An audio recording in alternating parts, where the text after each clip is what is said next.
सर्वनाम किसी वाक्य में जो शब्द संज्ञा के स्थान पर प्रयोग किया जाता है उसे सर्वनाम कहते हैं। जैसे रमेश अच्छा लड़का है, वह अच्छा लड़का है।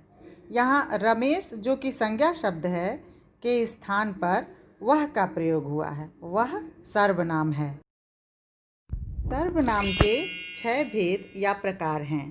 पहला पुरुषवाचक सर्वनाम, दूसरा निश्चयवाचक सर्वनाम, तीसरा अनिश्चयवाचक सर्वनाम, चौथा प्रश्नवाचक सर्वनाम, पांचवा संबंधवाचक सर्वनाम, छठा निजवाचक सर्वनाम। अब पुरुषवाचक सर्वनाम के भी 3 भेद या प्रकार हैं। पहला प्रथम पुरुष, दूसरा मध्यम पुरुष, तीसरा अन्य पुरुष। प्रथम पुरुष यानी पहला व्यक्ति, जैसे मैं जाता हूँ या हम जाते हैं। यहाँ मैं और हम प्रथम पुरुष हैं। दूसरा मध्यम पुरुष, मध्यम पुरुष यानी दूसरा व्यक्ति, जैसे तुम क्या कर रहे हो, तुम दोनों यहाँ आओ। यहाँ तुम और तुम दोनों मध्यम पुरुष के उदाहरण हैं। तीसरा है अन्य पुरुष यानी कोई तीसरा व्यक्ति, जैसे वे यहाँ नहीं आए, वे सब घूमने गए।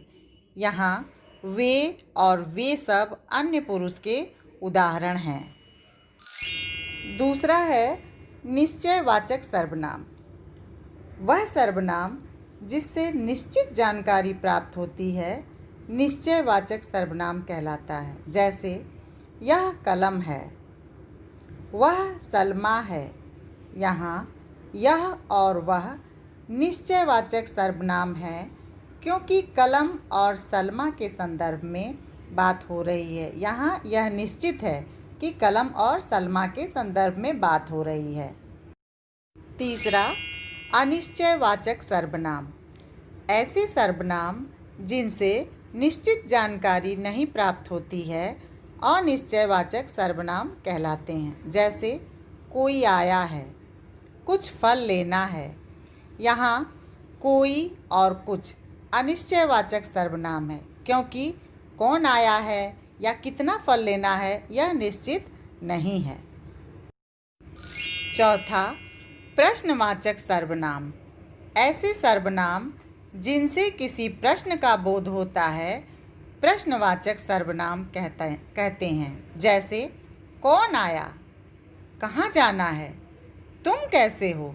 यहाँ कौन, कहाँ, कैसे प्रश्नवाचक सर्वनाम हैं। पांचवा संबंधवाचक सर्वनाम, जिन सर्वनाम शब्दों से किसी संबंध का बोध होता है उसे संबंधवाचक सर्वनाम कहते हैं। जैसे जिसकी लाठी उसकी भैंस या जैसी करनी वैसी भरनी। यहाँ वाक्य में जिसकी या उसकी से तथा जैसी का वैसी से संबंध देखने को मिल रहा है, अतः ये संबंधवाचक सर्वनाम हैं।